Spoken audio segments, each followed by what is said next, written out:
So today I would have had another episode of Peacemaker and Gen V to discuss. However, I didn't get the chance to watch them yet.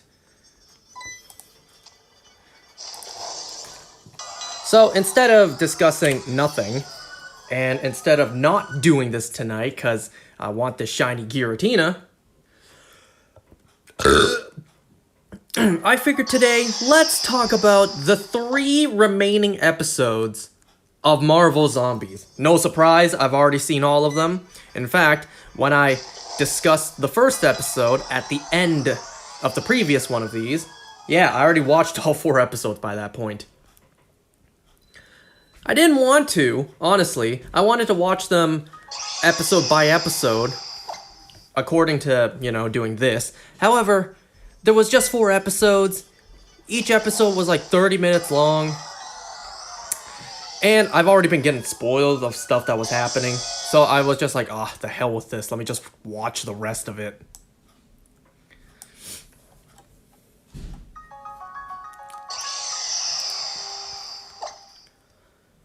Before we talk about the show, before we talk about the 3 remaining episodes, just want to mention that today I did start a little bit later. I went out to dinner tonight. Went out with my brother-in-law's family, so like the 2 families all together. What was the occasion? Well, it's mooncake season. I don't know.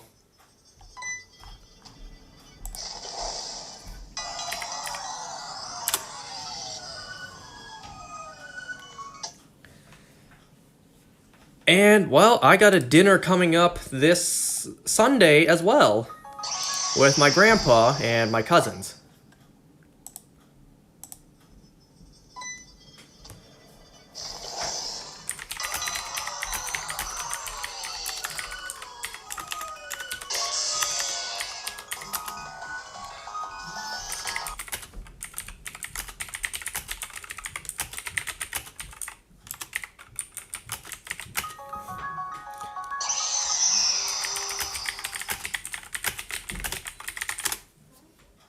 Sorry, I'm just texting someone.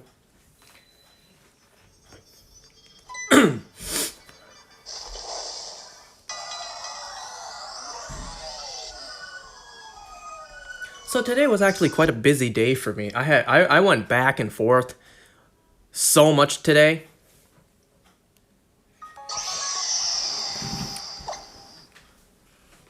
So, something that I've been doing at work is this sort of like exchange program thing.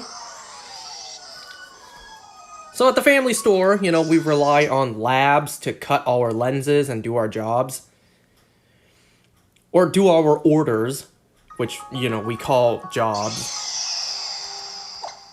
So something that we've done is the manager of one of the labs has been coming over to our store to get a feel of what the business is like, the sales side of the industry. And I guess in exchange, I go over to the lab and I learn about cutting the lens, assembling the lens, all that stuff, how to operate the machines. I mean, it's, the surface level that I'm doing, it's very basic stuff. I already learned all this in school, so I already had the knowledge. Now, I thought that I would be... First of all, I thought I would be doing this for, like, 1 day. And then when I went for the first day, I found out, oh, I'm coming on second day. Okay. So, 2 days this week, and that'll be it. And then I learned, oh, I'm coming back next week. Okay. I wasn't even sure if I was getting paid for this. I thought that I was simply being paid with knowledge and experience. But no. Today, I was asked for my email and phone number. Like, I'm gonna, direct transfer you your check, your payment. And I'm just like, payment? I didn't know I was getting paid to do this. I thought I was doing free labor for knowledge and experience. I didn't know I was getting paid for this. In a way, it's like, yeah, I guess she technically hired me, and I guess this is technically a part-time job. It's like, alright, cool. I'm not gonna complain.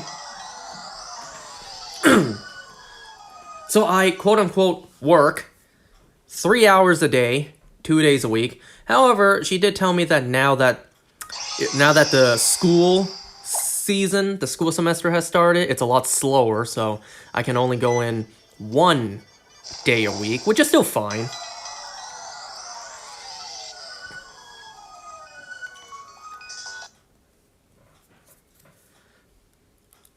So yeah. So today I went to the lab, and usually these days where I go to the lab, when I'm done, I come straight home. However, last night a friend of mine texted me, that same douchebag friend. He texted me like, yo, you gonna be at work tomorrow at the store? And I'm just like, no. He's like, but can you? I'm just like, oh, yo ass finally remembered me, huh? After you ghosted me for who knows how long. Once you got your job and girlfriend, huh? You just forgot all about me. Just stop messaging me. And I'm just like, you know what? Fine. Given how few friends I have, and one wants to hang out, it's like, fine. And you know what? In a way, it's a good thing too, because once I finished my lab work, I got a text from someone, a manager of a store, and he's just like, you got time for... You got time to meet up today? And I'm just like, sure. And it is the same mall that, I'm in. So had I gone home, I would not have been able to do the very abrupt and out of nowhere in-person interview. And it seems like that guy really has an interest in me. At least I hope. He seems like he was expressing that. Of course, the big question, the golden question came up, do you speak Mandarin? And of course I said no. Well, he at least was able to communicate with me. He spoke in a very Mandarin accent heavy Cantonese to me. So there were times I barely understood what he said. And then he also was able to speak English to me. It seems like he has an interest in me, so we'll see if he hires me or not. And then I had to go back to the lab because we had a rush order. And then I went back to the store.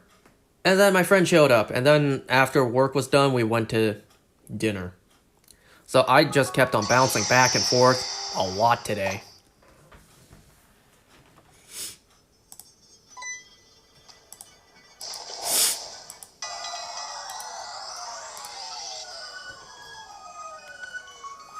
Oh, by the way, folks, I did get shiny Giratina. In TCG Pocket. In fact, I got 2. I pulled 2 of the shiny Giratina cards. And then I pulled 3 of the shiny Darkrai cards. Man, just give me more of the 2-star EXs. Oh, you know what? Today I did actually pull the 3-star immersive from the EX set. The limited time one. The one that's the Pikachu EX. The 3-star one, the immersive one. And it has all of the mascots, all of the faces of all the previous sets. So it has Pikachu, Charizard, Mewtwo, Mew, Celebi, Dialga, Palkia, Arceus. A shiny Lucario, Lugia, Ho-Oh, Suicune, all the evolutions, so it had all the mascots in it. That was pretty dope. I hope they do this set again. Like an immersive with all of the current faces of the packs plus the future ones. It's really bizarre, this EX limited time set. The face of it, the mascot, is Greninja and an Oricorio for some reason. Bit of a random pick. Everything prior made sense. Pikachu, Charizard, Mewtwo, those all made sense. Dialga, Palkia, Arceus, Lugia, Ho-Oh, Suicune, Mew, Celebi, all of them made sense. Giratina was a little bit of an odd one, since the set didn't really theme around Giratina. And then you had the Shining Rivalry run. Whatever. Whatever. Shiny Lucario, I guess that kind of makes sense. Greninja makes sense since it's so popular, but then an Oricorio out of nowhere? Whatever.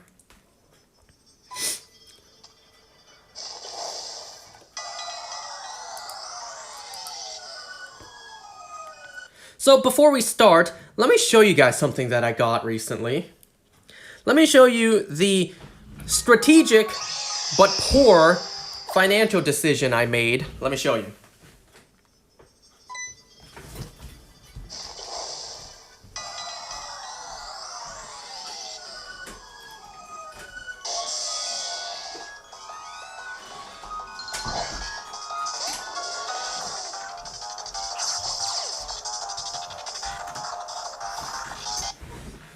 Alright, check out what I purchased.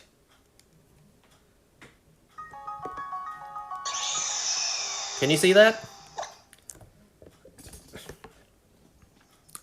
I bought the Poochie amiibo. You see this? You know how expensive this thing is?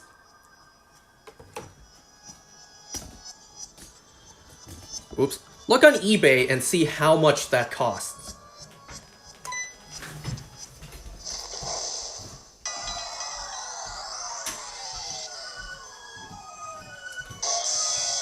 I see on eBay it goes for like, I don't know, around 200 bucks minimum. So how much did I spend to get myself a sealed Poochie amiibo? Given how rare and expensive these are? Well, I figured, why not? Let me just take a look, because you never know. I looked up on Amazon. I didn't see any good deals on eBay. So I figured, you know what, let me just check out Amazon, just in case. And on Amazon, I saw this on sale. Well, not on sale, but I saw this being sold for $110. That was the best deal I saw for one of these in years. And there was only one left, so I immediately caught it. $110. Now, I know that's mad expensive for a yarn plush, but given the scarcity of this thing, and given how expensive it goes for on eBay, like 200 bucks plus, 110? Yeah, I jumped on that.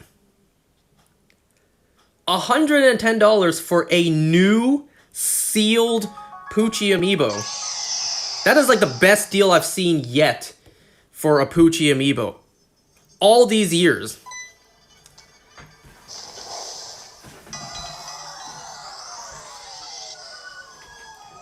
This is one of the last amiibos that I'm missing. I'm still missing a handful, like I'm missing the Mega Yarn Yoshi amiibo. I can't wait to spend like 300 bucks on that. I'm still missing the QB amiibo. I'm missing the Dark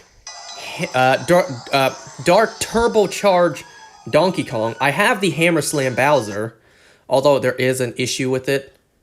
Not a functional issue, there's just like a little bad printing error on it, so one day I would like to get another one.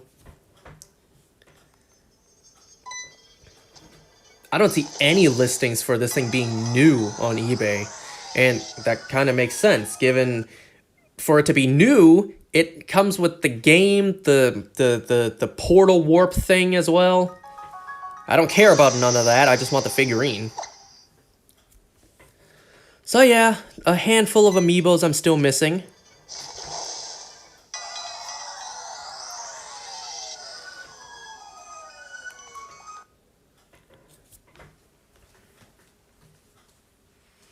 So tomorrow, I have yet another job interview, and this one is far away. I mentioned it before. This one I have tomorrow is like 2 hours away. A 2-hour commute. And that's with the subway too. So why am I going to it? I don't know. I mean, it wouldn't hurt to learn the subway route if I ever needed to go back up to that area for whatever reason. Uh...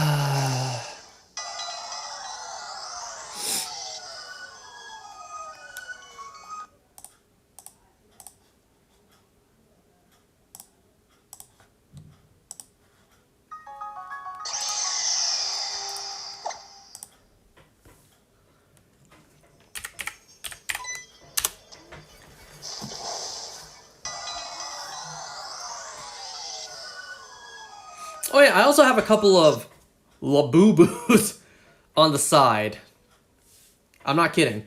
I got some Labubus shipped today. Now, they're not mine, technically. My sister got them just because she wanted one in particular, but something about the website she can buy it from, you can pick one box to open, like you're told which box you open and then what's inside, they ship it to you. So you purchase it, the people there, they open it to tell you which one you got instead of it being a surprise to you. Kind of thing, I don't know. So she got it hoping to get the one she wanted, and well, no surprise, she did not get the one she wanted. But surprisingly enough, I actually like the things in this set. It's the food set one. What's it called again?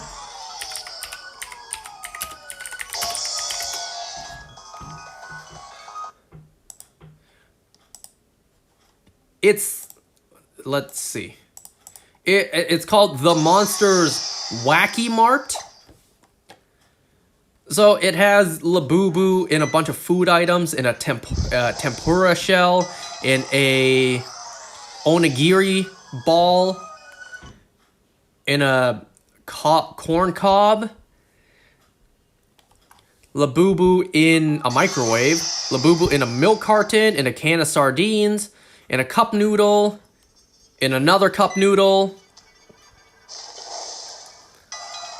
So yeah, it's like this food-themed set of Labubu. I actually like this set, but I don't care for Labubu enough to actually buy it myself. So hey, my sister bought it, and she doesn't want the ones that she doesn't like, so I'll take it. Great. I don't have to spend my own money on it. And she doesn't want it, despite the fact that she bought it for some reason.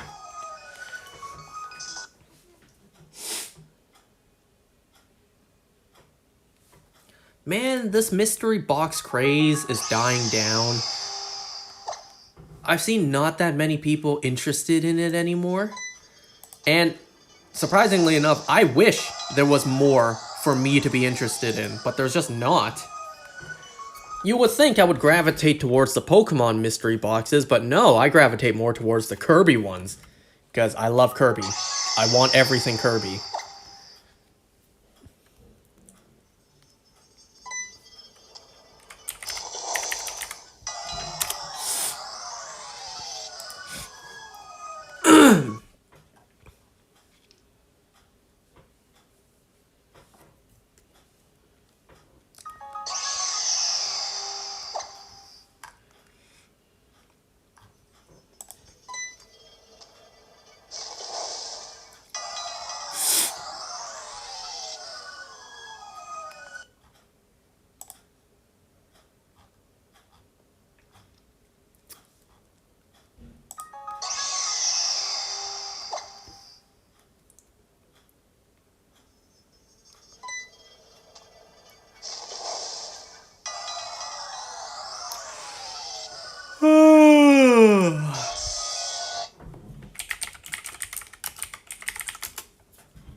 That's crazy. I know, right? Isn't it? Oh, you know what? Oh, that's right. Earlier tonight, we got the Season 2 trailer for Hazbin Hotel. And it looks like Vox, not Vought, it looks like Vox is gonna be a pretty big character in Season 2. And then it looks like we also get introduced to this new character, Baxter, I think his name is. Looks awesome. Looks great. Can't wait.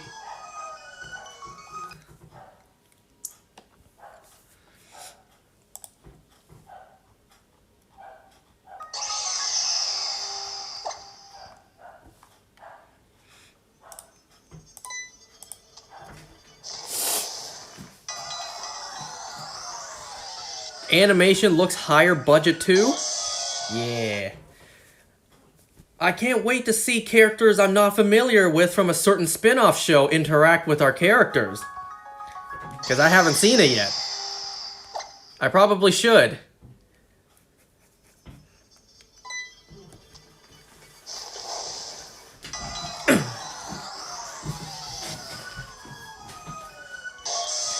It's still hilarious to me that Brandon Rogers is voicing characters in this show.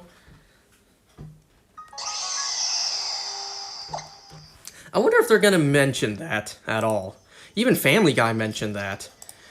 The fact that the characters have this exact same voice. You ever seen that clip? Dr. Hartman and Carter?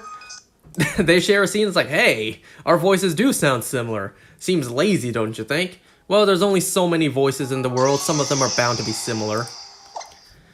I don't know who he voices in Hell of a Boss, since I haven't seen it yet. I will, though. But he also voices Katie Killjoy. So I wonder, it's like, hey, you two sound pretty similar.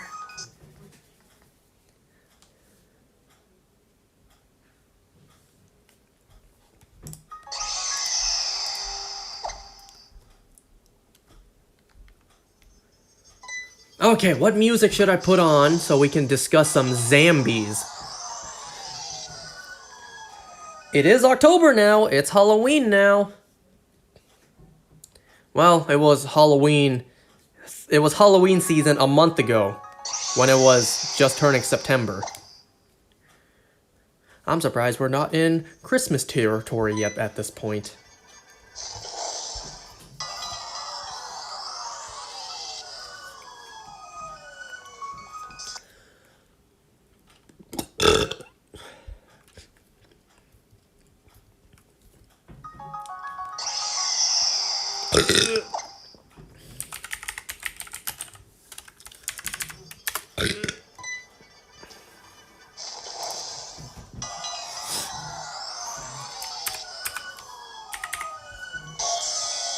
Why won't you shine, Giratina?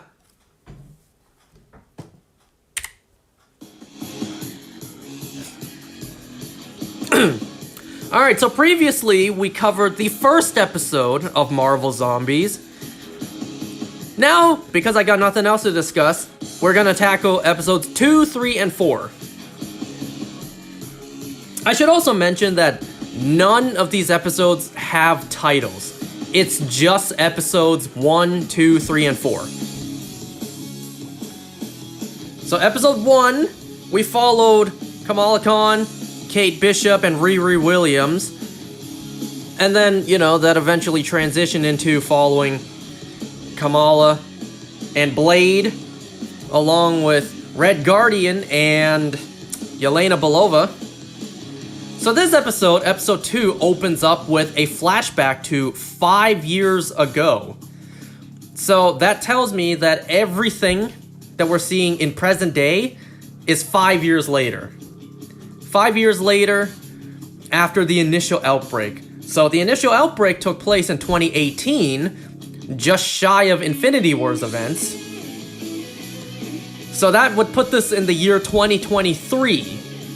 You know what else took place in 2023? X-Men Days of Future Past. Also, as of this moment, like this continuity's moment, in another timeline, it would have been the events of Avengers Endgame. So yeah, this opens up 5 years ago, and we follow Shang-Chi and Katie running for dear life during the initial outbreak in San Francisco. And it's a pretty spectacular scene to see, although I wish it was a little longer, as well as I wish they kind of didn't rush it. It was one of those long takes, no cuts, just following our two main characters as they try to flee for their lives, while there's absolute chaos unfolding in the streets of LA. The zombie outbreak is happening, people are running for their lives, and we also see giant things. We see giant ants with wings on a building, as well as a giant seagull eating it. We see a person turn giant, and then a giant zombie eat him. It's revealed that the PIM lab is kind of, you know, being destroyed. And so PIM particles are just flying everywhere, turning a lot of stuff giant. You gotta remember, in the What If episode, the zombie outbreak started in San Francisco. In the events of Ant-Man and the Wasp, when they were trying to look for Hope Van Dyne, for Janet Van Dyne, in the quantum realm. So the outbreak started in Los Angeles. No, not Los Angeles. What the hell? In San Francisco. Why did I say LA? No, that's Fear the Walking Dead. So yeah, they run. Katie wants to go to Chinatown to meet up with her mom, see if she's okay. But by the time they get there, unfortunately, Chinatown's burned down. But who do they see in Chinatown? They meet up with Jimmy Woo. Remember, around this time, Jimmy Woo would have been on the lookout for a Scott Lang breaking his house arrest.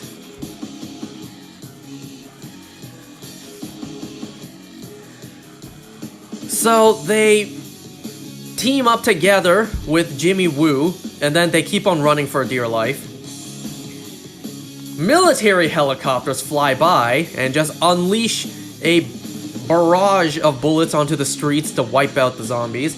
And who is controlling this fleet of helicopters? It's Wen Wu. It's Wen Wu showing up in San Francisco looking for his son. And also, it's pretty funny that Shang-Chi, he actually used his martial arts to just fight off zombies. It's kind of funny, you know? It's always kind of funny to see something that doesn't work on zombies and watching it actually work on zombies, you know? Like, martial arts ain't gonna do shit to zombies, but just seeing it and seeing it actually work to hold them off, that's always interesting to see. You know, we're so used to seeing knives, guns, bows and arrows against zombies, but when we see martial arts against zombies, it's like, well, what's that gonna do? That's not gonna do anything. But hey, it's working. Like, it's keeping them at bay at some points. But okay, so Wen Wu is only here for his son, but Shang-Chi, he is like, no, we gotta help everyone else and all the other survivors. And just like everyone else, it's like, man, the hell with them. Man, screw them. Just get out of there. They wouldn't do the same to you. They wouldn't stay back to help you. Well, in Shang-Chi's kind-heartedness, he actually gets bit on the arm, and the infection spreads rather quickly. Now, that's actually how it probably would happen, because unless you amputate immediately, and I mean immediately, well, the moment it gets into your blood system, you're done for. You know how quickly blood circulates around your body? So yeah, Wen Wu made an executive decision on the spot. He gave his 10 rings to his son. One of the 10 rings latches onto his arm, kind of like a tourniquet. It actually stops the infection from spreading. And then Wenwu, he gets devoured and he gets killed. Damn, that's pretty unfortunate. I feel like Wenwu, he probably could have just given one of his rings to his son to stop the infection, and then he used the remaining 9 to, you know, kill the zombies surrounding, and then they can all survive. I feel like he could have done that. But, you know, it was on the spot. He had to make an executive decision on the spot. And you know what I like? I like the parallel between this moment and his final moment in the Shang-Chi movie, where despite being an ancient warlord, he's still a father, you know? In both instances, he still sacrificed himself for the sake of his son, and you know what? I like that. Well, Wenwu is dead, and so our characters get lifted up into the helicopter with the aid of Death Dealer. So, Death Dealer, Shang-Chi, Katie, and Jimmy Woo, they all survived the initial outbreak in San Francisco, as well as 3 random characters. I believe their names are like Rick, and I think one is named Sandra. Oh god. I don't remember what the third person's name was. They're nobodies. They don't matter. Let's face it, in this context, in this kind of program, you know they're introduced just to be killed.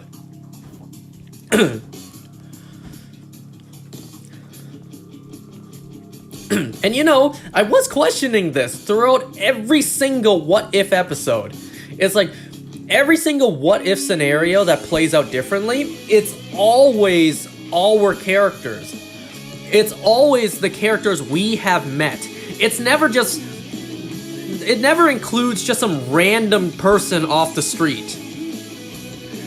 It's always just happens to be characters that we have already met. And it's like, damn, that's pretty convenient every single time it's someone we've met. But no, this time, 3 random strangers that we don't know get rescued as well.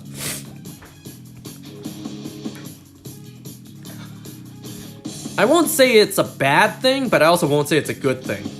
Because it's like, who the hell are these people? It's just like Rick, Sandra, and someone else. You're just like, who?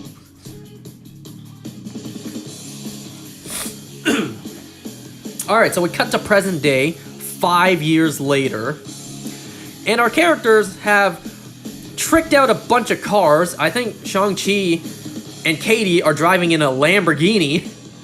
They tricked out all their whips Mad Max style, and they're driving across this desert area where they're doing a sing-along. And then they actually get tailed by Skrull bandits. Because our characters are hauling a bunch of cows as like a payment offering to somewhere. But the Skrulls are trying to, you know, collect the cows for themselves. So now Shang-Chi as well as Katie both sharing the 10 rings, so 5 rings each. Actually, Shang-Chi would have 4 since one of them is permanently stuck on his arm. They use the 10 rings they use the 9 rings to take out the Skrulls, as well as Death Dealer just casually flings a ninja star. You know, I bet you the Skrulls are extra pissed at Nick Fury, you know, for not finding them a brand new home planet, and now they're stranded on a zombie apocalypse Earth. I bet the Skrulls are extra mad at that. And then we learned in the previous episode that Carol Danvers is already dead. She's a zombie. We don't know what happened to Nick Fury. Until we see otherwise, we can only assume he's dead as well. So yeah, the Skrulls are kind of screwed. They're kind of stranded on this planet.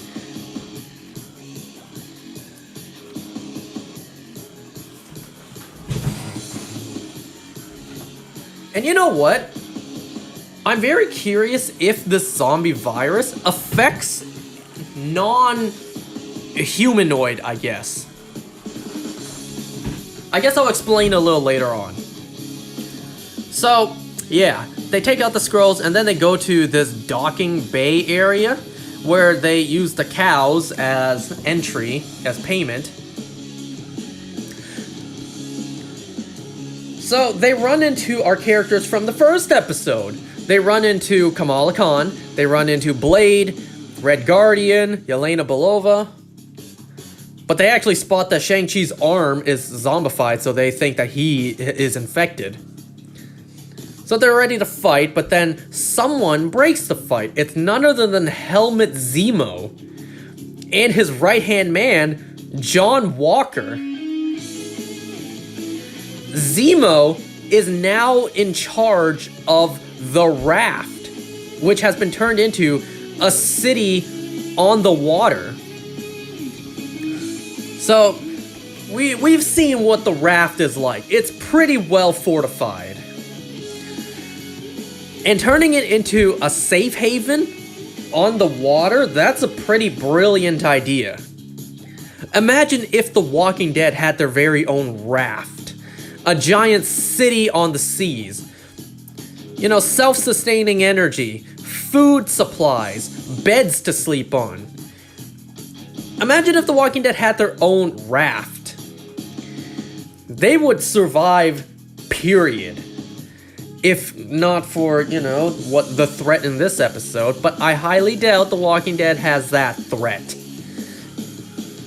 So our characters board the raft. They feel like they're finally safe. So they feast. They dig in to a lot of food. Yelena actually asks Shang-Chi and Katie, like, so what's the deal with you two? Oh no, we're not together. No, ew, no, I would never.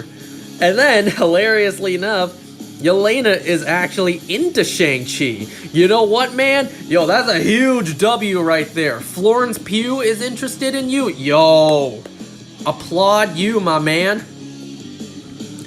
I want to see if that actually translates to Avengers Doomsday. Because that'll be the first time we see Yelena and Shang-Chi in the movie together. Let's see if her live-action counterpart also has the hots for him. I want to see that, you know?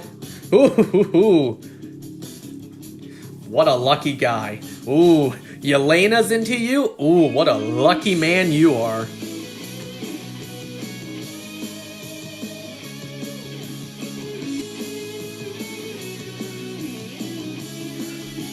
So they all sleep in the prison cells that we see the raft have.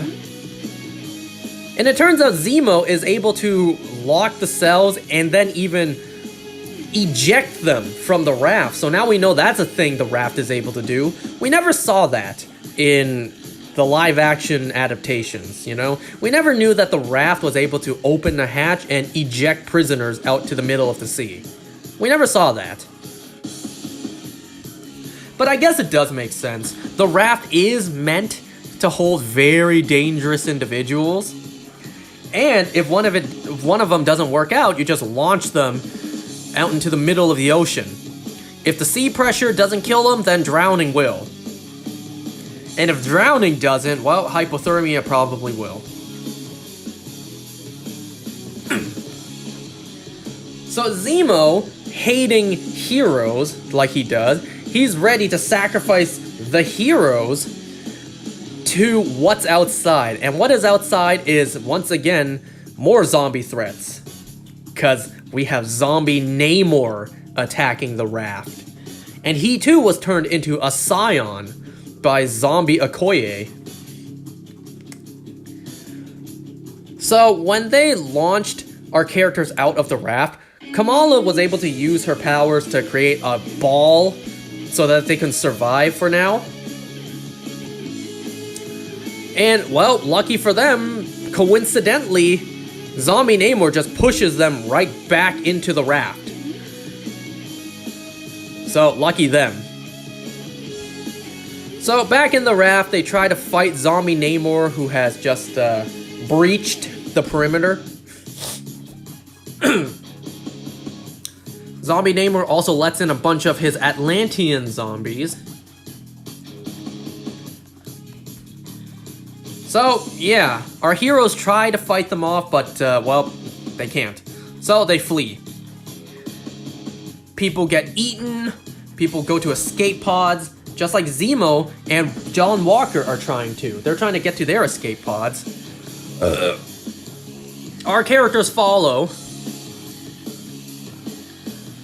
However, there's an issue with it. Zemo isn't able to access the escape pod because something went wrong. And it needs to be fixed manually. So Yelena goes and fixes it manually. While that happens, Zombie Namor comes up. And Jesus, how strong is Namor? Because Kamala did one of her light barriers. She even had Red Guardian assisting her pushing Namor back. They even had the 9 rings. The 9 rings giving them more push strength. And Namor was able to easily overwhelm all of them with his winged feet. Like, Jesus, how strong is Zombie Namor? Well, they make it into the room.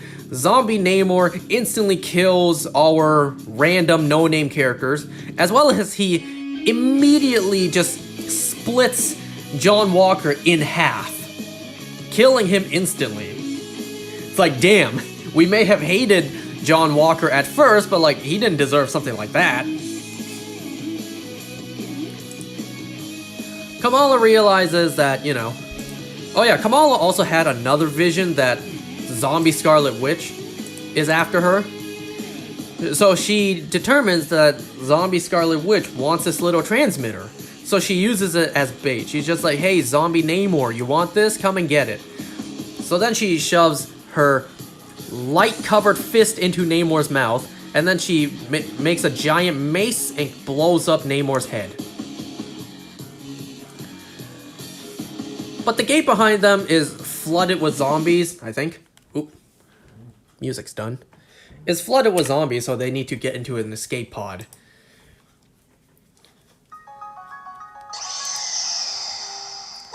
But Alexei notices, hey, where's Yelena?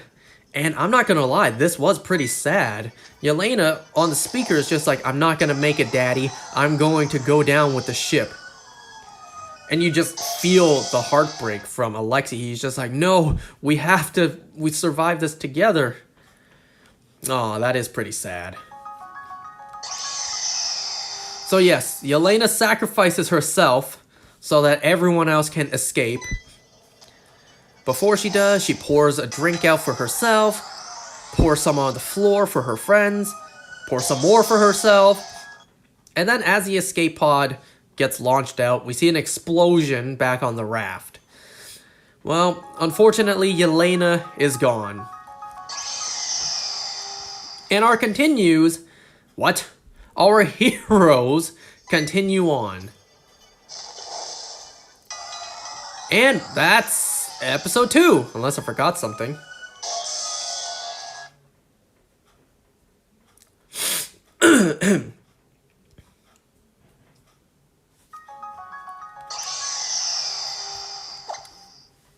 What did I think about this episode? It was pretty cool. I'll be honest, I didn't even know the raft was portable like that. I kind of thought it was stationary at the middle of the ocean, like at one specific spot. I didn't know it could move around freely.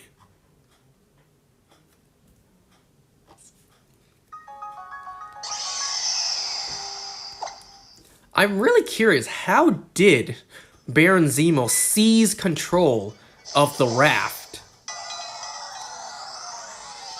Timeline-wise, at the end of Civil War, Zemo was imprisoned in the raft.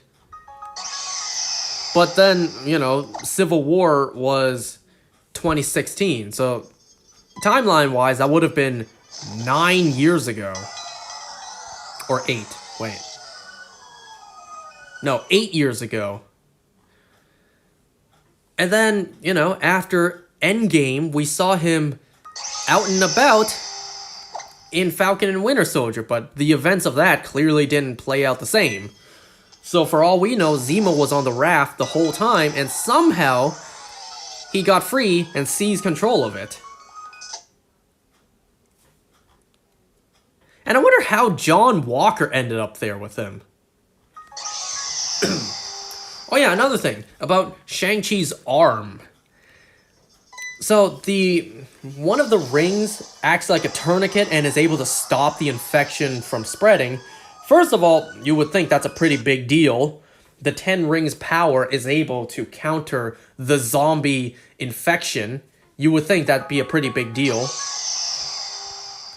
And second of all, well, his arm is decayed and rotten. He has a dead arm that he's still able to control.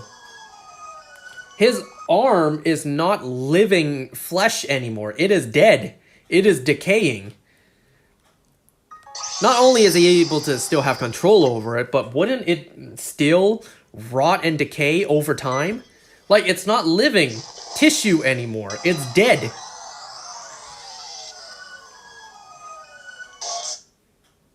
I mean, I don't know if the best idea would have been to amputate it just in case. Clearly, 5 years later, he's still alive.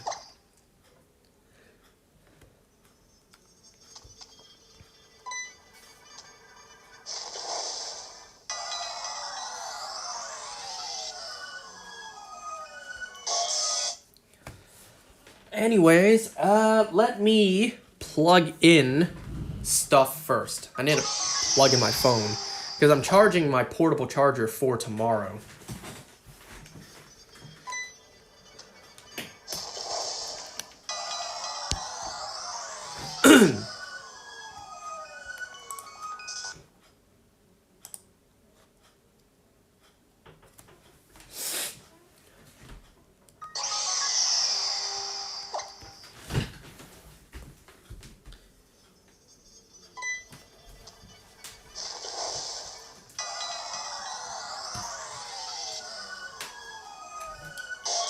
I'm not kidding. My portable charger is at 69%.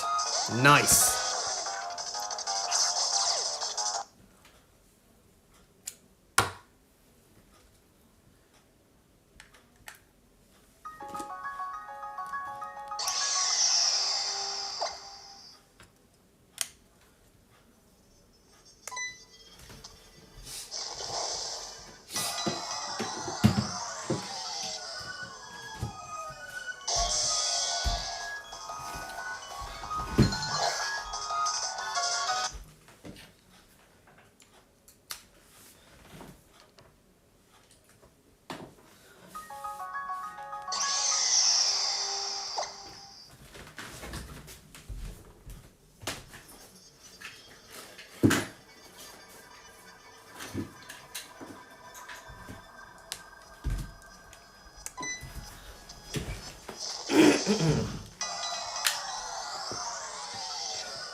I gotta wake up at like 8 in the morning tomorrow. My interview is at 12, but it's like a 2-hour commute. So bare minimum, I need to leave the house by 10. But that's, you can't bank on that, so I gotta leave the house at like 9:30. I gotta get ready in the morning. I also should eat before I leave. And then, about a 2-hour commute, I still gotta find the place, What if I can't find the place? So I need extra time, just to be sure. So, I gotta wake up at 8 tomorrow, just to make sure I get ready on time.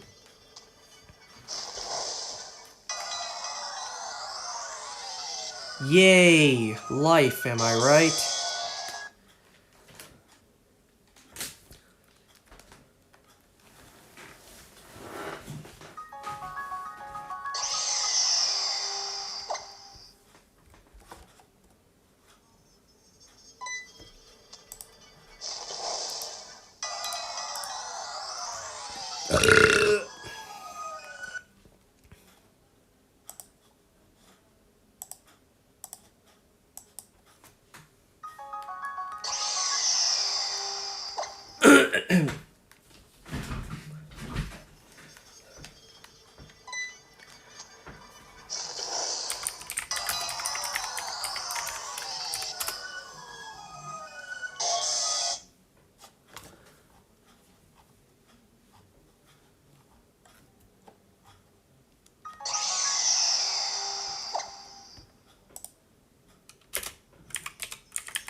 Damn, I need to play this game. I still haven't played this game yet, actually. I really should. I haven't played a Sonic game in a very long time. I love Sonic, don't get me wrong, but the games just haven't interested me that much.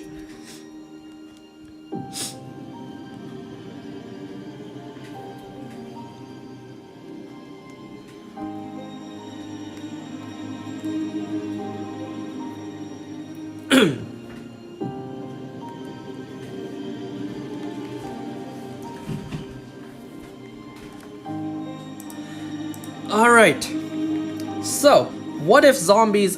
What? Marvel Zombies, Episode 3.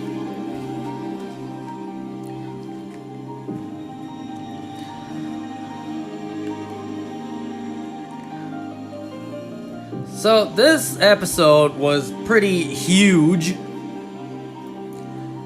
First, we open up with yet another flashback to 5 years later. This time, Peter Parker is narrating. He said, "I wish I could tell you how we saved the world with the Mind Stone heading to Wakanda, but that's not the case." So this is a flashback to what happened following the events of the initial What If episode, where Spider-Man, Scott Lang's head, and Black Panther, they were flying back to Wakanda, and a zombie Thanos was waiting for them. So we see the aftermath of that. When they made it there, well, they did indeed fight against zombie Thanos. It's kind of crazy that Thanos is more deadly with the Infinity Stones as a zombie. But if you think about it, it kind of makes sense. During Infinity War, Thanos was more set on collecting the stones instead of actually fighting. Zombie Thanos, however, did not hold back. So we see the three of them try their best to fight against zombie Thanos with 5 of the stones. Peter said himself that Thanos' zombified brain couldn't think straight, couldn't think properly to use the stones. Not yet. Throughout their fight, zombie Thanos began learning how the stones work, making zombie Thanos even deadlier.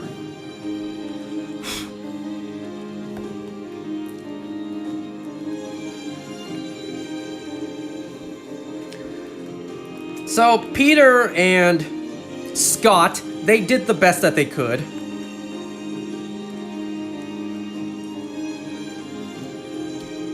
Zombie Thanos, however, he basically raised hell on Earth against them and revealed the molten vibranium core underneath Wakanda or whatever. That's new information. We didn't know that was there the whole time.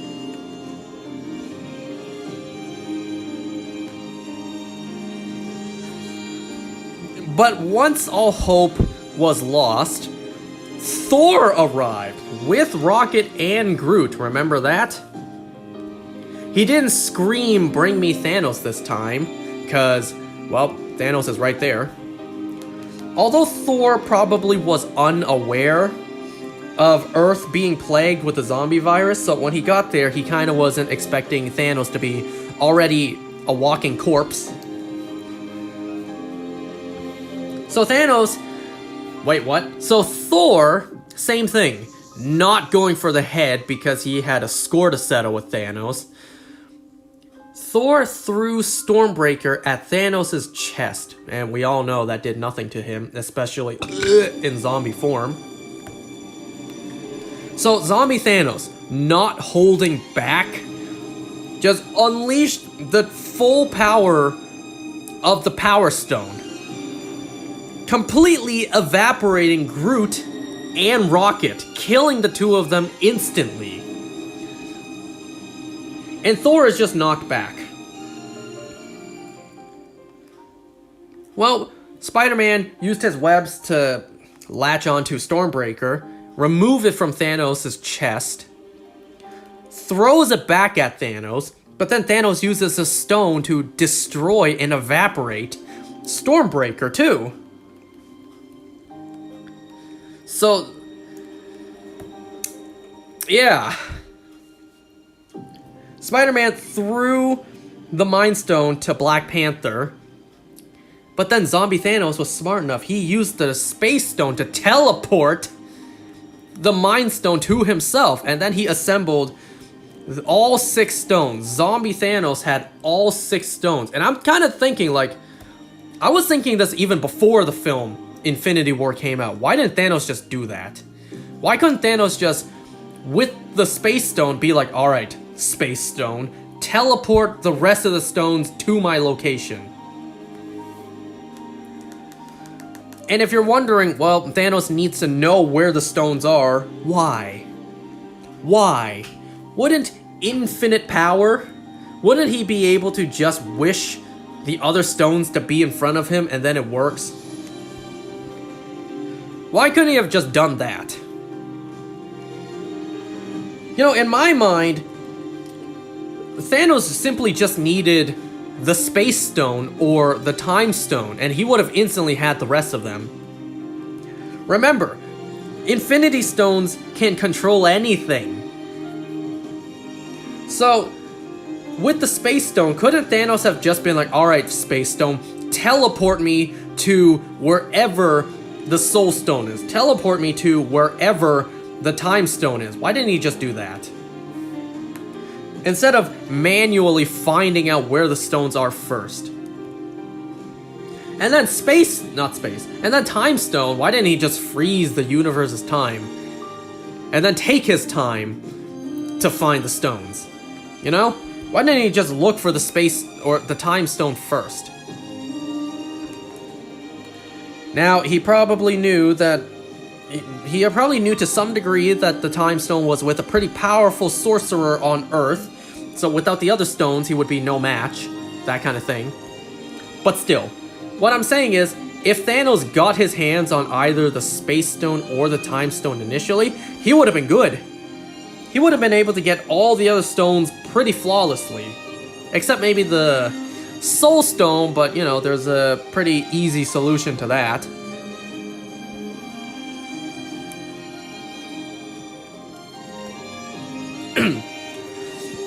Like, he could have just teleported someone he loved to Vormir.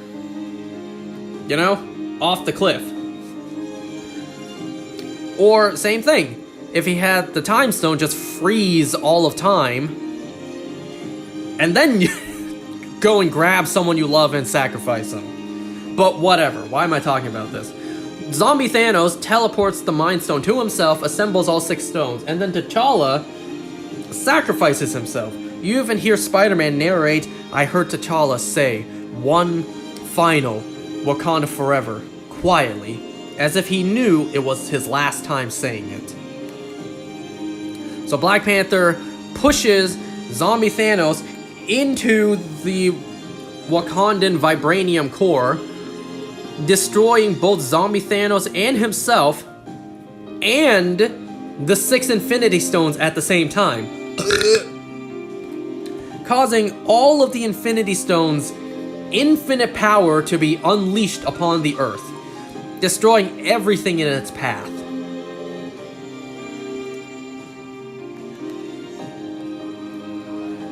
So, as Spider-Man and Scott Lang were fleeing, but, you know, hopelessly, because the blast wave was about to get them, you know what that also reminded me of? Remember that one cutscene during Subspace Emissary? The Robs set off the subspace bomb. Our characters flee. Mario is riding Yoshi. Pit and Link are riding with Kirby on the Warp Star. You know what reminded me of that? In fact, a lot of this series reminded me of Subspace. How separate groups of characters managed to actually come together.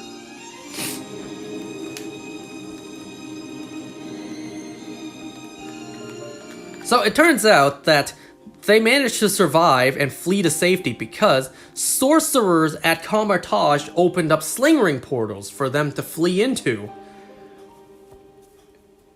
And that's where the narration part comes in, because Peter is telling the sorcerers at Camartage what happened in Wakanda. Remember, in this timeline, Doctor Strange and Wong are already dead. I'm not even going to pretend like I know these characters' names. There's the Centaur character. I think one of them is London Master, and then the third one, I don't remember. They were in Doctor Strange, but I'm sorry, I don't remember these characters' names. So that was them narrating what happened 5 years ago. Or maybe this is a flashback to 5 years ago. I don't know, does that imply that Peter and Scott have been at Camartage for 5 years? Maybe. I think probably. And that was what was known as the Wakanda incident in episode 1. The Infinity Stones at Wakanda were destroyed, dispersing all of their infinite energy around the Earth.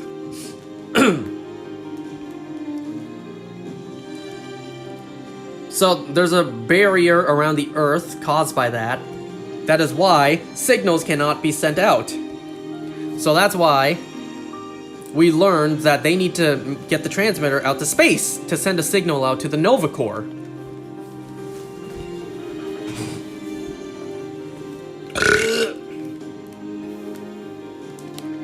So we come back to present day.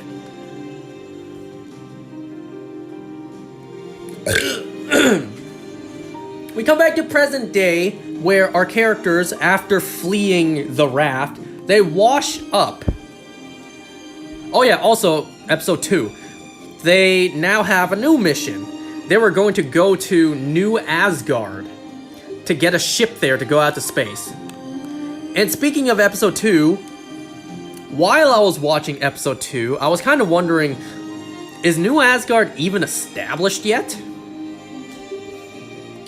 Because remember, during Infinity War, only Thor made it to Earth.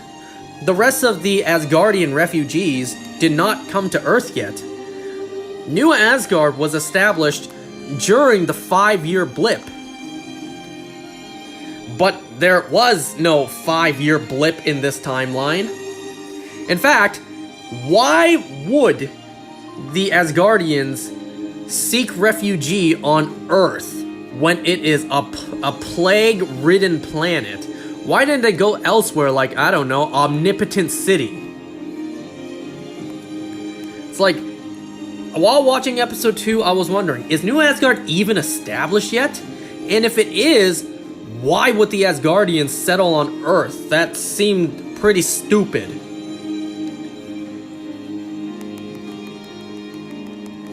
But, you know, watching episode 3, my questions were answered. So, our characters, they washed up ashore on a beach that just happened to be right outside of New Asgard. And this time, in this timeline, New Asgard is not just a little waterside village. It's actually an entire settlement inside of a rock cliff. So there's a giant gate that seals off from the outside world. They go to it trying to enter, but then Valkyrie is at the gate telling them to leave. This is a safe haven for gods only. So Blade Knight steps up and he's just like, I'm the avatar for Khonshu, the god of the moons, whatever his title is. Valkyrie doesn't believe him, so Khonshu shows himself to Valkyrie. But only Valkyrie and Blade is able to see Khonshu. Everyone else, they don't see Khonshu. So Valkyrie, surprisingly enough, she actually recognizes Khonshu. She knows who Khonshu is. They act like they're old buddies. So Valkyrie, realizing these guys are legit, this really is Khonshu, Valkyrie lets them in.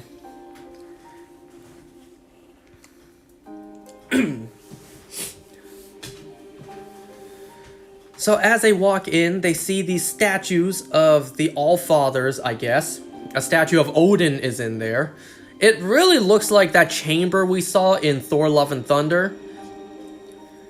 So when they make it in there, they see that the Asgardians are partying. You know, they're sheltered away from the plague-ridden planet, so they can party like Asgardians do. There's lots of food on the table, and Alexei gets invited to eat with them, since Alexei kind of looks like an Asgardian. So as they're walking through the crowd, Kamala sees Thor just sitting there on his throne. But he doesn't move, he doesn't talk, he's depressed. Thor's broken, again, in this timeline. You know, I'm not trying to downplay Thor's trauma, but I do wonder, like, genuinely, this time I'm wondering what Thor is depressed about in this timeline. Now, the same thing applies to our Thor. You know, he did lose Asgard, he lost his mother Frigga, he lost Odin, he lost Loki. The entire Earth is in ruins. In a way, he did lead his new friends Rocket and Groot to their deaths.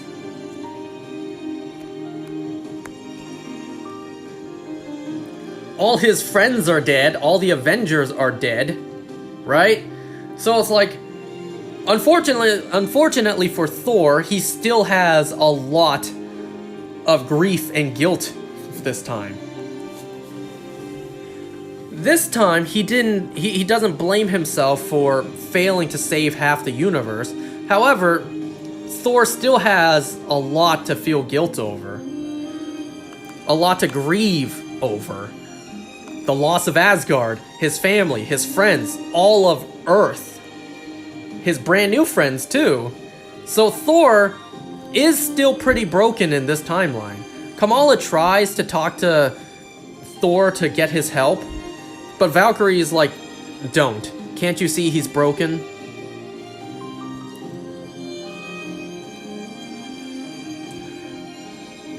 So, yeah, our characters...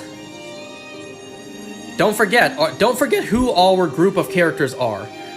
It's Kamala Khan, Alexei, it is Baron Zemo, Death Dealer, Jimmy Woo, Blade. I almost forgot about him. So don't forget who our group is. They question where all this food came from that they're so viciously feasting on. And then Valkyrie reveals it was a gift from the Queen of Sokovia. Baron Zemo's like, Sokovia has no queen. And then, surprise, out comes Wanda Maximoff, alive and well, not zombified. Our characters are obviously on edge. They're just like, she's the queen of the dead. Wanda eases their suspicions, like, do I look dead to you? So they naturally question how, right? Like I was too. I was questioning how. So Wanda, she explained, she was infected, but she was able to, like, split her mind from it. She was able to cure herself. For a second, I believed her. For a second, I'm just like, is the Scarlet Witch that powerful that she was able to separate her living conscious mind and body from her zombie self? Almost like, think about it this way, almost like Doctor Strange astral projecting himself from his body. But in this case, a living, breathing, solid body from the zombie body. That's what I thought at first. But then it's revealed, nope. This really is zombie Scarlet Witch. And she's able to disguise herself as, you know, regular, living, breathing Wanda Maximoff. So it turns out all the food they're eating, the giant turkey legs and whatever else, well, they were eating zombie parts. Zombie arms, zombie brains, and Alexei, unfortunately, ate a lot of fingers off of a zombie arm. So, one at a time, each Asgardian succumbs to the infection. So now Scarlet Witch has an army of zombie Asgardians, as if the regular zombies weren't terrifying enough. So our characters, they fight off the zombies to survive. Death Dealer is able to kick some ass, but then one Asgardian zombie just proves too much for Death Dealer. Death Dealer's arm gets broken, his leg gets broken, and then he gets slammed onto the floor like Omni-Man did to Darkwing. And, you know, Jimmy Woo, he's pretty distraught over this. Death Dealer was his friend, despite Death Dealer probably not saying a single word to him in the 5 years that they've been together. So, Jimmy Woo screams out, and then Jimmy Woo gets devoured pretty horrifically. Jimmy Woo gets completely torn apart. But, sadly, we didn't see a lot of details, you know? For God's sake, this show was rated TVMA, and then we just see flying body parts. We didn't even see, like, guts be pulled out. None of that. Damn, I'm disappointed. Baron Zemo also dies. He gets his heart literally ripped out, Kano's fatality style, and then the rest of his body just gets literally split in half. So we already instantly lost 3 characters. So Valkyrie leads them away. She leads them to the ship they have. And hey, look at that. It's the exact same ship they got from Sakaar. It's the Grand Master's ship. Interior looks a little bit different though. So they get into that ship one at a time.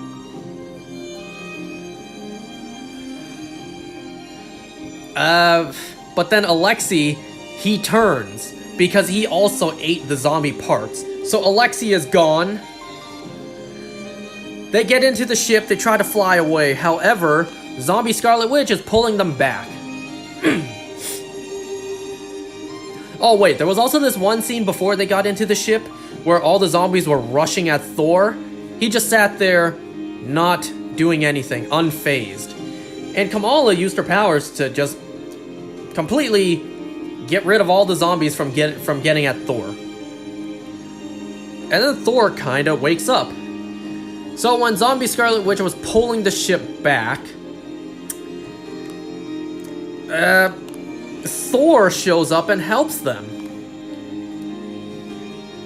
But sadly, Thor won't be going with them. Kamala obviously pleads like, "You're not coming with us, Thor? We need you. You're the last living Avenger." Thor's just like, "No, that is you now. You're the last Avenger." Pretty much appointing Kamala as an Avenger. Kind of like how Tony literally knighted Peter as an Avenger during Infinity War. So Thor stays back to fight zombie Scarlet Witch head on. Oh, another thing too. Before all of this happens, zombie Scarlet Witch revealed she doesn't want the transmitter that Kamala has. She wants Kamala, period. She just wants Kamala. So, she doesn't want the transmitter, she wants Kamala Khan. Okay.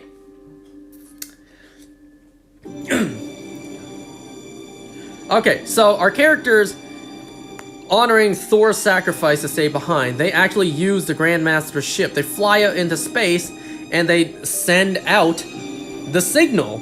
They make it past the ozone layer or whatever. No, not the ozone layer. The atmosphere. They send out the message to the Nova Corps, and they're just like, how long does it take for the Nova Corps to receive the signal and get here? And then bam, the Nova Corps are here. It's like, damn, that was fast. Nova Corps responded quickly. But I, along with Valkyrie, was able to realize, wait a second, that was a little too fast. even if the Nova Corps received the message immediately, the Nova Corps still need to get into their ships and actually portal their way to Earth. That alone takes, I don't know, an hour for them to assemble their forces, get into the ships, and fly out. But they were there instantly. So that tells us that the Nova Corps were already there. And that's the case. The Nova Corps are standing watch of planet Earth. They have quarantined planet Earth, and they're watching for anyone who would try to flee the planet. That's a twist I did not see coming. That's kind of crazy too. The Nova Corps were aware of the plague spreading on Earth, to the point they were standing watch outside Earth, quarantining the planet. Now, this does make me question, though, how are the Nova Corps even here? Because for Thanos to even get his hands on the Space Stone, he decimated Xandar. So that tells me Thanos destroyed Xandar and the Nova Corps to get the Space Stone. Now, maybe in the 5 years since, Xandar and the Nova Corps was able to rebuild.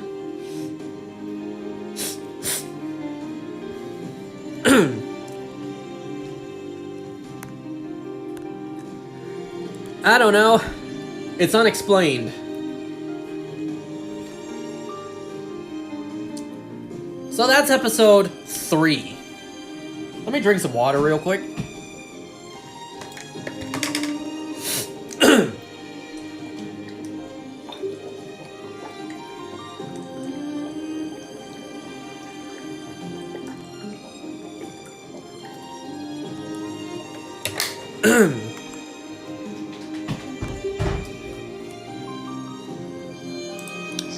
Alright, we've been listening to this for like half an hour. Let's change up the music.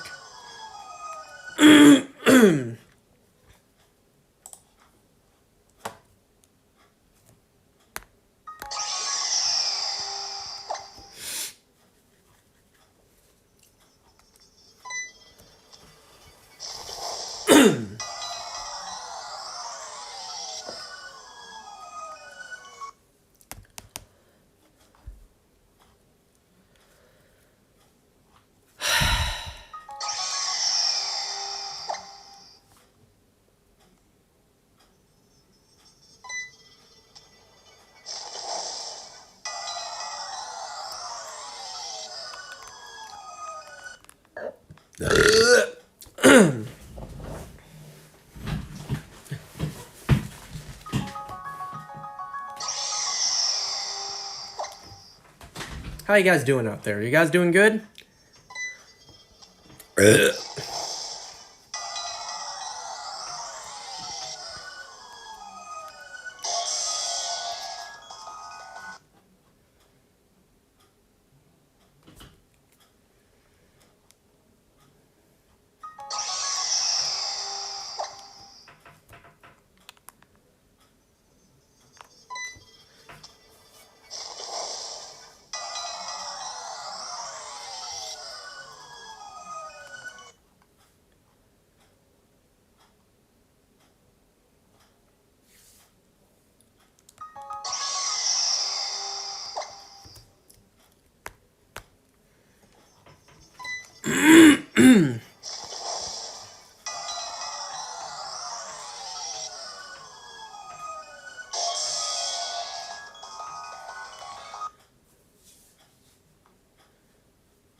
Just give me a moment.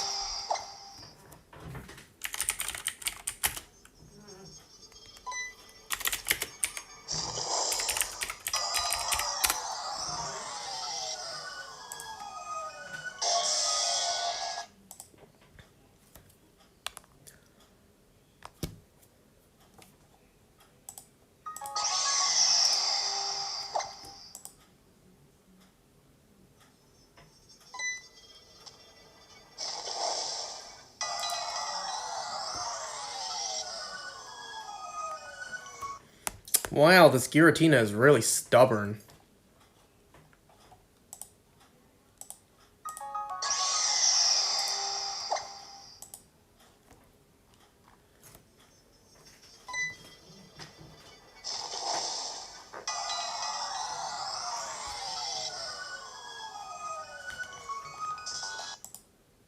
Oh my god, stupid ads.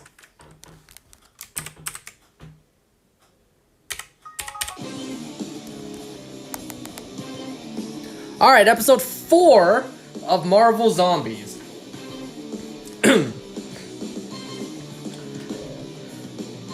So we begin with a space battle where the Nova Corps are trying to shoot our characters out of the sky. And they succeed. So the Grandmaster's ship gets blown up. However, Kamala uses her powers to create a bubble that, you know, holds our characters. So our remaining characters now are Kamala Khan, Valkyrie, Blade Knight, Shang-Chi, and Katie. So they're in this bubble, flying back into space, into Earth's orbit. So, you know, it flames up while re-entry. And yeah, I imagine that would not have been easy for Kamala to hold. So eventually, her shield does break and they're all free-falling to their deaths. Blade just does not care. He has a hard stance as he's falling. So as each of our characters are falling to their doom, one by one they get saved by sling ring portals. Kamala wakes up and sees that Spider-Man has saved her, and it turns out Kamala is a huge fan of Spider-Man. Respect, respect. So they were all called to Kamar-Taj, and it kind of does seem like that Peter and Scott Lang have been at Kamar-Taj for the past 5 years.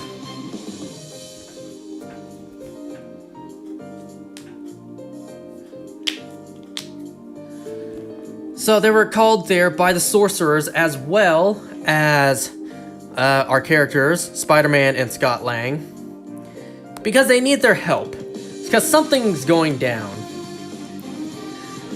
So it's revealed that once the Infinity Stones were destroyed and the infinite energy was dispersed onto the Earth, destroying everything in its path, we see a montage of, you know, famous landmarks being consumed by the infinite energy. Well, Bruce Banner offered to be an anchor. And that's what he was described as. He is no longer Bruce Banner or the Hulk. He is now an anchor containing the power of all 6 Infinity Stones. So that's the vision Kamala had back in episode 1. So we now have Infinity Hulk guarding the power of the Infinity Stones, which is what Zombie Scarlet Witch wants for herself. Zombie Scarlet Witch wants the power of the Infinity Stones for herself. So they need to risk their lives to defend Infinity Hulk. Because obviously they don't want Zombie Scarlet Witch to get her hands on the Infinity Stones' powers.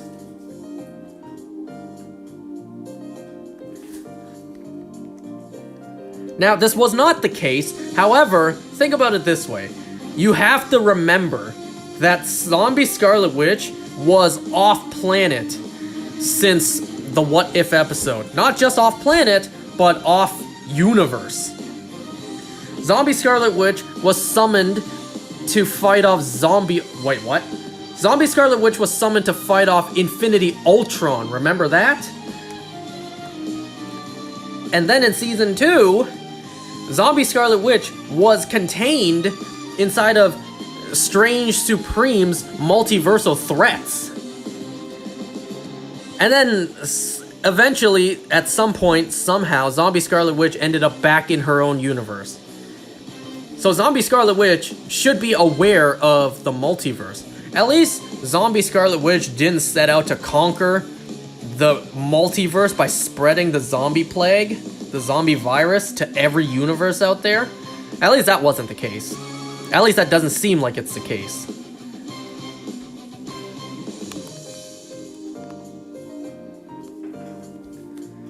Can you imagine that, though? Infinity Ultron wanted to destroy all life in the multiverse. Imagine if Zombie Scarlet Witch wanted to spread the zombie virus to every universe out there. In a way, that's more terrifying. But does not seem like that's the case. So, Infinity Hulk gets attacked by Zombie Scarlet Witch and her army of zombies. Not only her army of regular zombies, her scions as well. So we have Zombie Okoye, Zombie Abomination, Zombie Hawkeye. So, Zombie Abomination begins the charge towards Infinity Hulk, and Infinity Hulk is able to evaporate Abomination with just a single punch. It was pretty funny. Abomination is just running, charging towards the Hulk, and then Infinity Hulk just single punch wipes Zombie Apocalypse. What? Zombie Abomination out of existence. Can you imagine that? Zombie Apocalypse, the X-Men character? Oh my god. And then Zombie Scarlet Witch, she sends more of her army. She sends the horde of regular zombies. And Infinity Hulk, he now has infinite power to use, so he's able to move super fast and just punch all of them out of the way.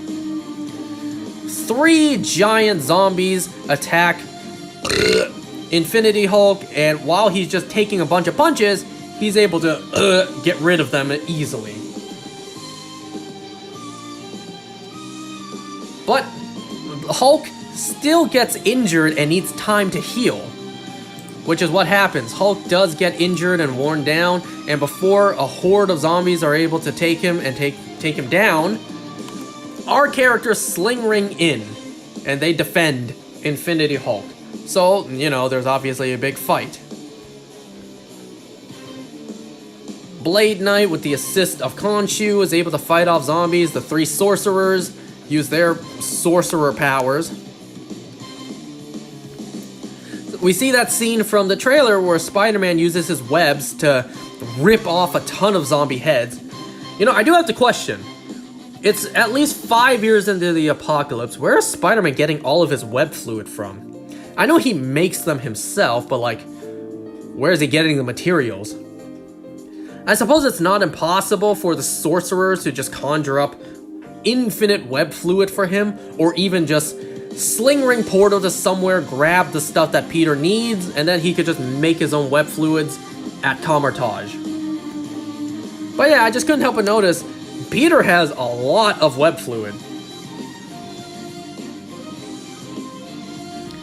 So they're fighting off the zombies. Zombie Hawkeye opens his mouth and out flies Zombie Hank Pym and Zombie Janet Van Dyne. Long story short, Valkyrie takes down Zombie Janet Van Dyne. Zombie Hank Pym, you know, Peter was making him punch himself while he was giant. And then when he shrunk, Scott, well, yeah. There was a line that Scott said, on your left. Nice. Scott just, I guess body slams tiny Hank Pym, if you can even call it a body slam. And then Blade uses his sword to just precisely slice zombie Hank Pym in half. And then I think London Master uses this like sorcerer move, just like, damn, what's that Pokemon move where it's like X Scissor, I think? He uses X Scissor and that chops up zombie Hawkeye. So it seems like our characters are winning. However, two of the sorcerers gets completely fried with a ginormous bolt of red lightning. They get painfully killed with lightning to where only their skeletons remain. And then in comes zombie Thor with red lightning now instead of blue. And he's wielding a red colored Stormbreaker. Now, I thought zombie Thanos destroyed Stormbreaker in the last episode. Right? I saw that correctly, didn't I? I don't think Thor had Stormbreaker when he actually fought zombie Scarlet Witch.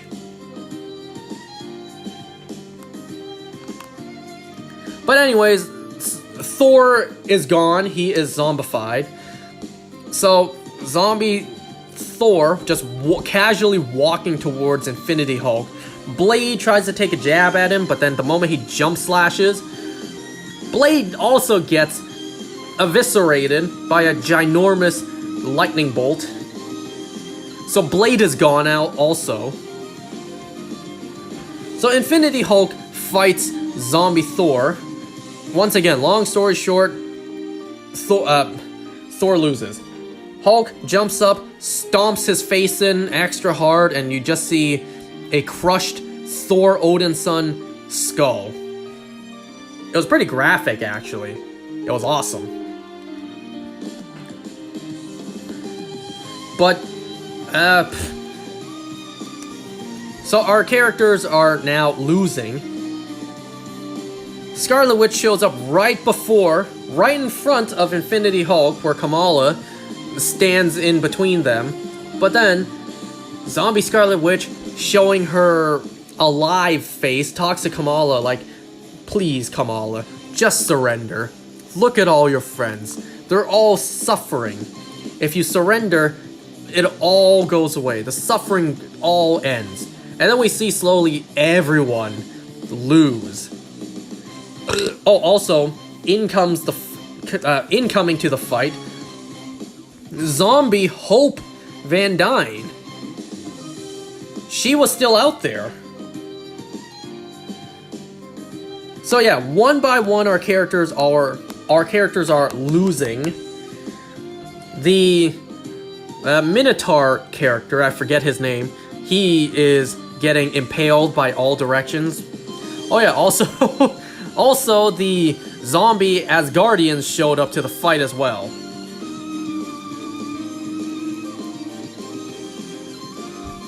I think Valkyrie actually loses to zombie Okoye.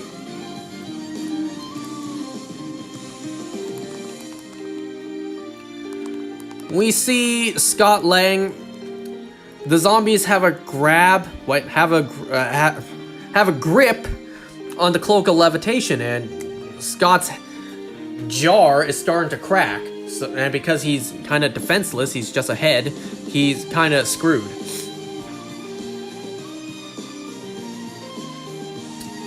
We see Spider-Man in the hand of giant Hope Van Dyne, about to be eaten as if it was Attack on Titan.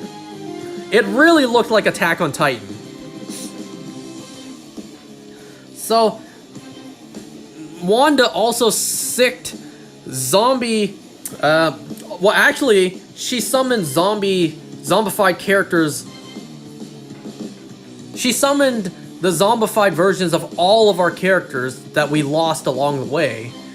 She summoned zombie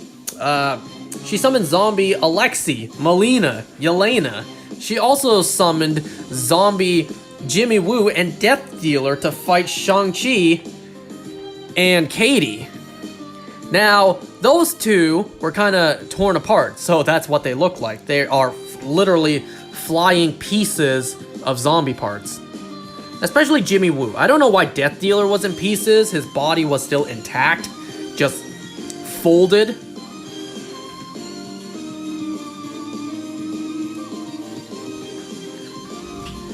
So, yeah, one by one our characters are falling. The Minotaur guy is getting impaled in all directions. Valkyrie gets impaled through the gut by, I believe, Okoye. Shang-Chi, he actually gets bitten on the shoulder, and the infection spreads.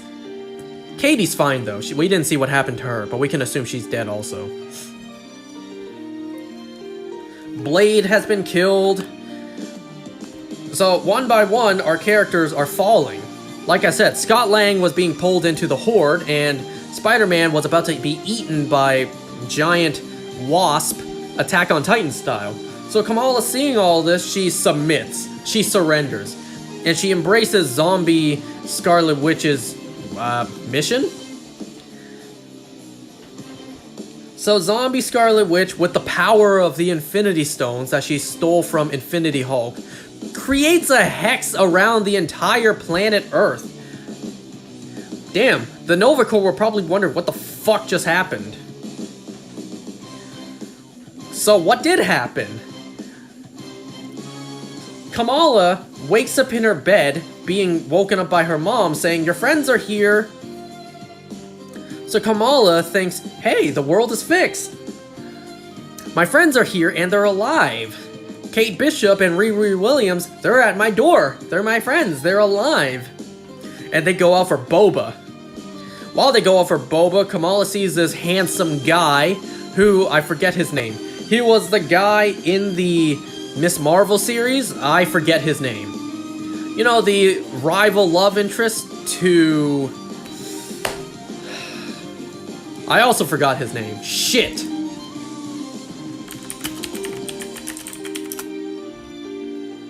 Cameron, that was his name. She sees Cameron, the handsome guy, the love interest to Bruno. Wait, what? The love interest rival to Bruno? Oh my god. But then, Kamala notices that something's wrong. She starts seeing flashes of the zombie apocalypse where everything looks normal. And then she sees Riri Williams try to reach her.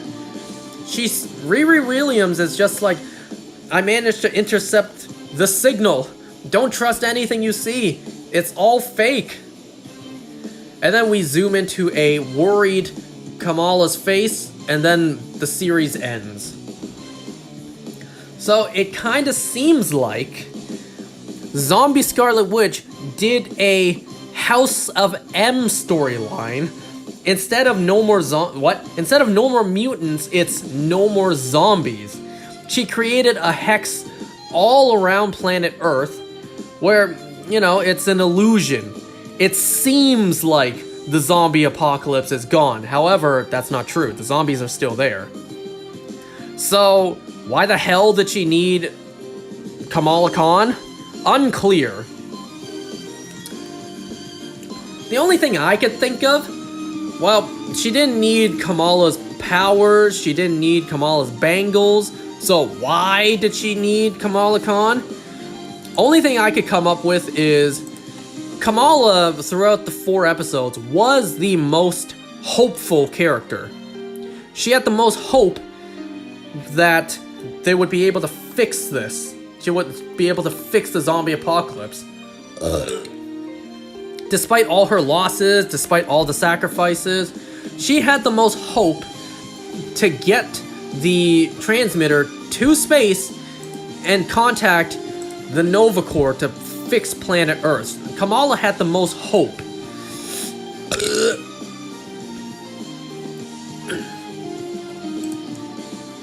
Kamala had the most hope. Even when she feels like she let everyone down because the Nova Corps was a bust, the Nova Corps did not end up helping them. they had one final hope that, you know, maybe if they stop Scarlet Witch, zombie Scarlet Witch, from taking the Infinity Stone powers, yada yada yada. So Kamala Khan had the most hope throughout the whole show. The only thing I could come up with is Scarlet Witch needed someone super hopeful for her hex to work. Someone to hope that Earth can be fixed. And someone super hopeful is able to actually embrace this hex. Is able to actually accept that this hex is real. That the zombie apocalypse was just a fever dream. It's over. Everyone we lost during it is back. Just embracing the hope that this reality is real. That's all I could come up with. If that's not the case, then I don't know why the hell Scarlet Witch wanted Kamala. Because it's not clear. And also, that ending kind of implies that Riri's alive. Riri got bit and infected. She injected herself with her own makeshift cure. And it seems like it worked. Riri developed a cure. Now, I doubt that cure would, say, you know, turn a zombie back into a living, breathing person. I imagine that cure would only work if, say, you're bitten, infected, and you take the cure fast enough before it spreads.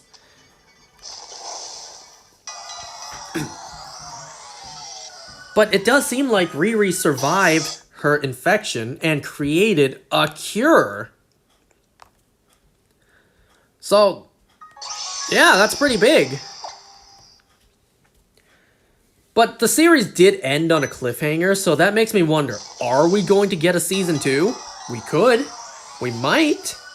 But if we don't, then, well, that sucks. Because, not gonna lie, the ending kind of sucked. This kind of story was never going to get a happy ending anyways. Like, we were never going to get a happy ending where, hurrah, we fixed planet Earth, the zombie virus is gone. And all of the characters we lost are back and alive again. Hooray! Everything has a very happy ending. We were never going to get that. Of course, we were going to get a dark, sad, and grim ending. However, the ending we got just felt incomplete. We never learned why Scarlet Witch wanted Kamala. And they ended on a cliffhanger that's unexplained.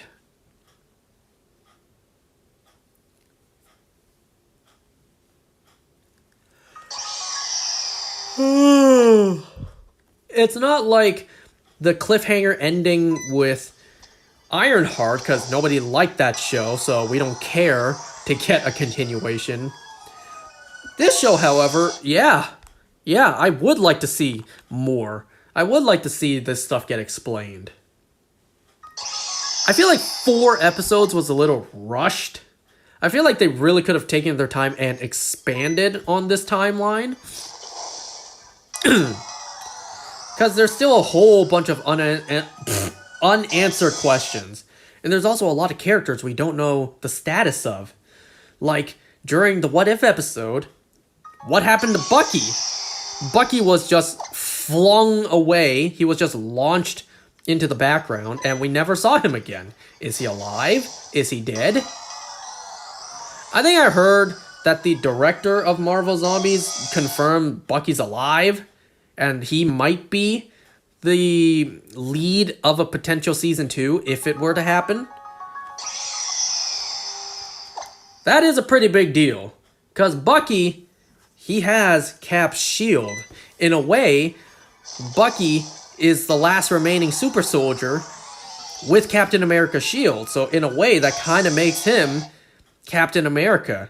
Steve Rogers is dead, Sam Wilson is dead, John Walker is dead.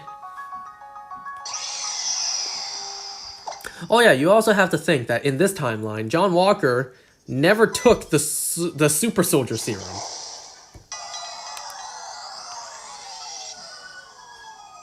Alexei Shostakov is dead, so all the super soldiers are gone, except for Bucky.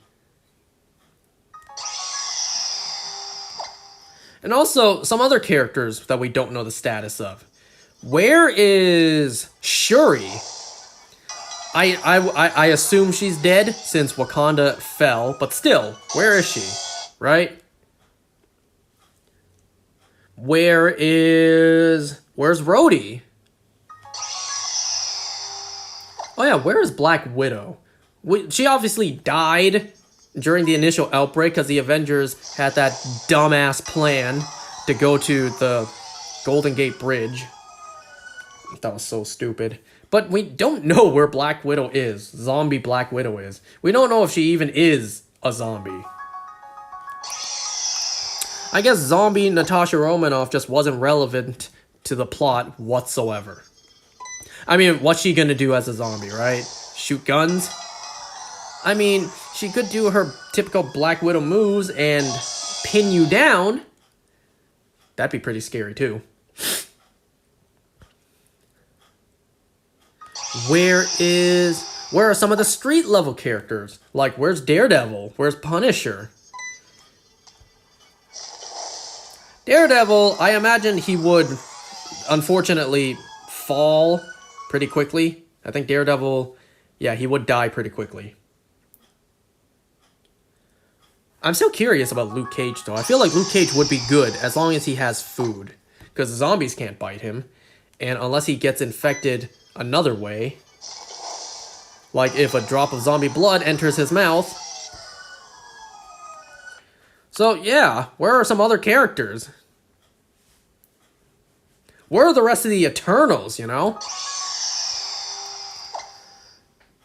The fact that none of our smart characters, thought it would be a good idea to save the world's smartest minds, keep them alive to come up with a solution. The fact that no one thought of that, and that, of all people, Riri Williams seems to have found a cure. Like, I keep saying this, near the beginning of the outbreak, what they should have done is they should have saved and kept alive, protected with their lives, the smartest people on Earth. So Tony Stark, Shuri. Nobody knew where Bruce Banner was. He was off planet, but still. And nobody knew she existed at the time. Riri Williams. Like, imagine this. Imagine if near the beginning of the outbreak, the Eternals gathered Earth's smartest minds, Tony Stark and Shuri. And if they miraculously were able to find him as he crash landed back on Earth, Bruce Banner. So imagine if the Eternals came together to gather Earth's smartest minds. Sadly, there's no Reed Richards on this Earth. So the Eternals working together with Tony Stark, Shuri, I guess Riri Williams as well, and Bruce Banner if they got to him. Imagine if they figured something out. And I know people are gonna say, but Tony Stark was an engineer. He was a builder. Biochem isn't his field of expertise. So what? Tony Stark is still one of the smartest minds. It's better to have him than to not have him. And I'm sure Tony Stark would have been able to learn quickly. Remember in the first Avengers, he became an expert in quantum physics or whatever it was overnight. You would probably bring together Scott Lang as well, since he is pretty smart. He knows about the Pym particle, so yes, have him. Despite him just being ahead, bring him still. Like, imagine that. Imagine if the Eternals actually gathered the smartest people on Earth. People like, I don't know, Phastos and Ajax. Or not Ajax, Ajak. If they could have came together and all thought of something. While characters like Makari and Druig gathered and saved the remaining humans that they could. And I wonder, could Druig control the zombies, you know? Not to the extent of Scarlet Witch, but like, could he control the zombies and just like, I don't know, make them rip their own heads off to put an end to them? It seems like, it clearly seems like the Eternals cannot be infected with the zombie virus. Because we saw we saw Icarus fighting zombie Carol Danvers for the past 5 years.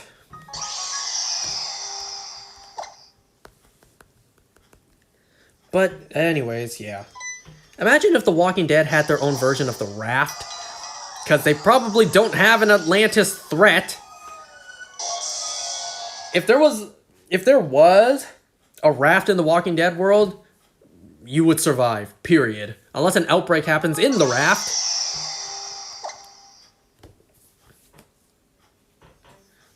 So, my question from earlier. I wonder if the zombie virus would be able to infect non-humanoid beings?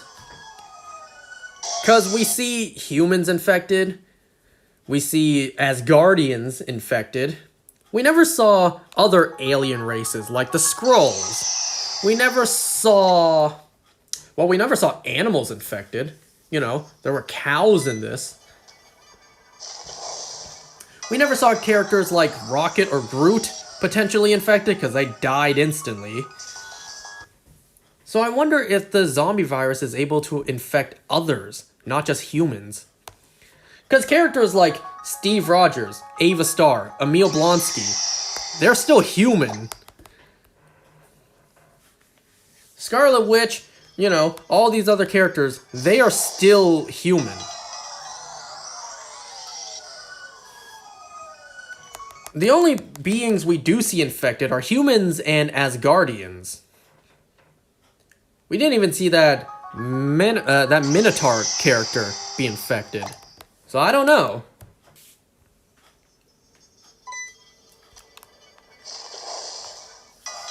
Oh, another thing too. Where are the Guardians? Right? Rocket and Groot are dead.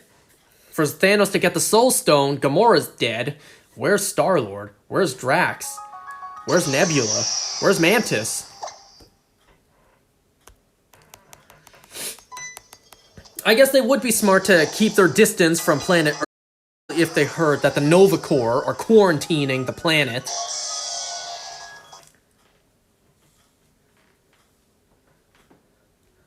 But there's also kind of no way for them to know what happened to Rocket and Groot.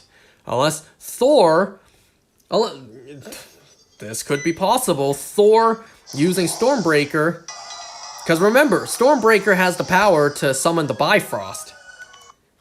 Unless Thor opened up a Bifrost to where the Guardians are and told them that, you know, the tree and the rabbit fell upon battle. I'm sorry, my friends. Something like that.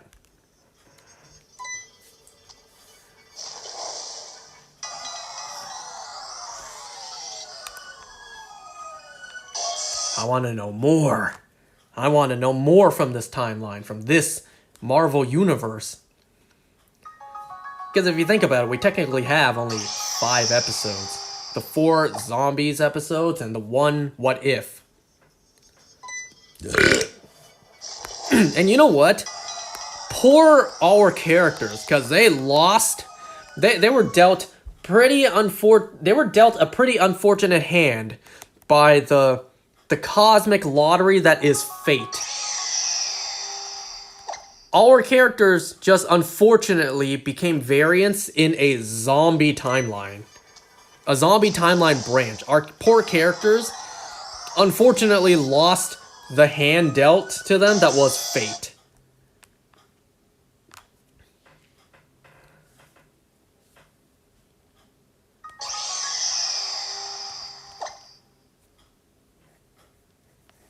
So yeah, Marvel Zombies.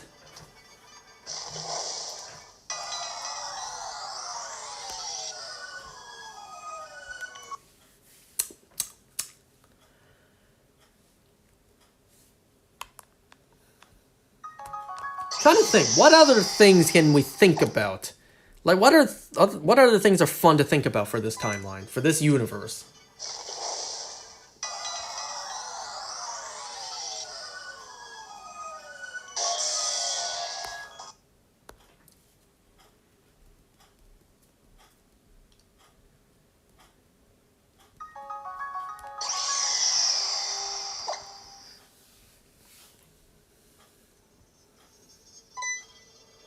Hmm.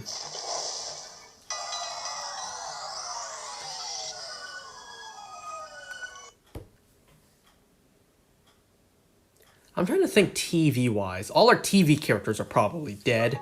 Runaways, Cloak and Dagger, Defenders, they're all probably dead. What about Agents of S.H.I.E.L.D.? Because the Chronicoms, they wouldn't have been on Earth until after Season 7. Like, Season 7's events. So, there weren't really that many Chronicoms on Earth at the time. Could Chronicoms be infected? Probably not.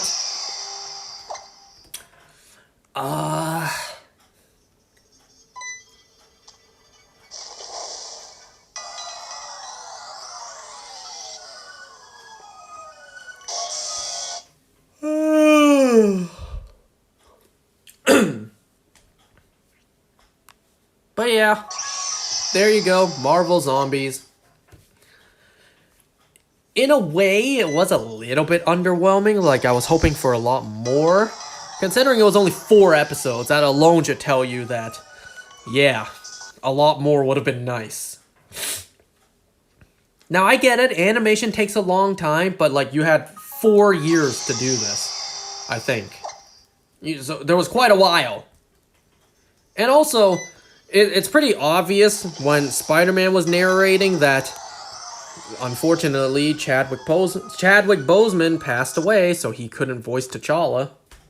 So they just had Spider-Man narrate instead.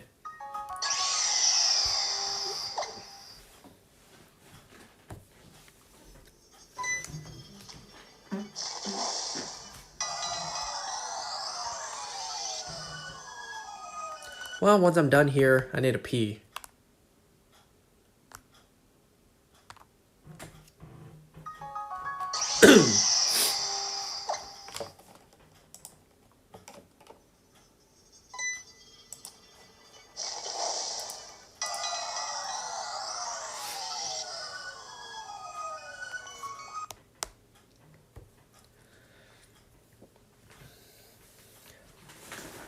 I hope we get a season 2. That'd be nice.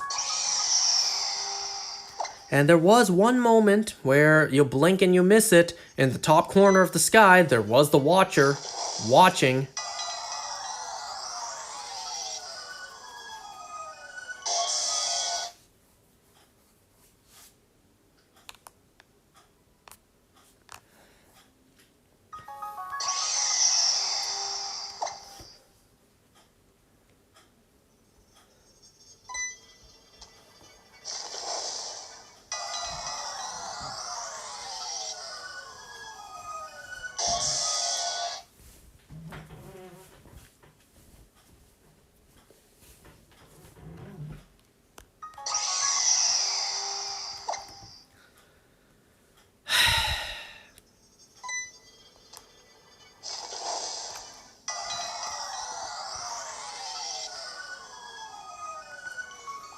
Alright, this will be the last reset for tonight.